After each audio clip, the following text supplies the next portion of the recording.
ધર્મના હિસાબથી સક્સેસની સાચી વ્યાખ્યા શું? નીતિમત્તા અને પ્રામાણિકતાથી કાર્ય કરીએ એ સફળતા. પછી ધારેલી સફળતા ઓછી વધતી મળે, પણ નીતિમત્તા અને પ્રામાણિકતા જીવનમાં, પુરુષાર્થમાં, વ્યવહારમાં રહ્યા એ સફળતા. સાચું સુખ કયું? વેલ, ભગવાનને સર્વ કરતાહર્તા માનવાના, દરેક સંજોગ પરિસ્થિતિમાં સ્થિર રહી શકાય એ સાચું સુખ.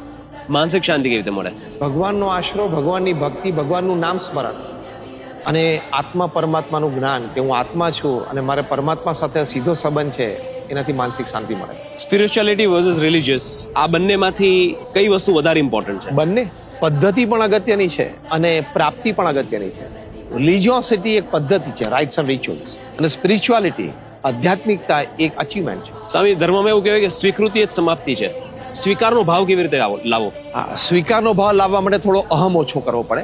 અન્ય લોકો પણ મારી રીતે કંઈક મારા કરતા કોઈક રીતે બુદ્ધિશાળી છે, કંઈક રીતે વિશેષ છે, અને મારે એને પણ આદર આપવો જોઈએ. એ સમજણથી અન્યને આદર એ અન્યનો સ્વીકાર છે. આદર એ સ્વીકાર છે. સ્ટ્રેસ મેનેજમેન્ટ કેવી રીતે કરવું?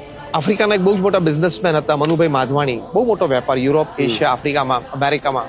એ પ્રમુખ સાંઈ મહારાજ પાસે આવીને કાયમ કહેતા, સ્વામી તણાવ બહુ રહે છે. ત્યારે પ્રમુખ સાંઈ મહારાજ કાયમ એને કહેતા કે ભગવાનને કરતા હરતા જાણવા, આપણે આપણો પુરુષાર્થ કરી લેવાનો, પછી ભગવાનની ઈચ્છા એ આપણું પ્રારબ્ધ છે એમ માનો તો તમને સ્ટ્રેસ નહીં રહે.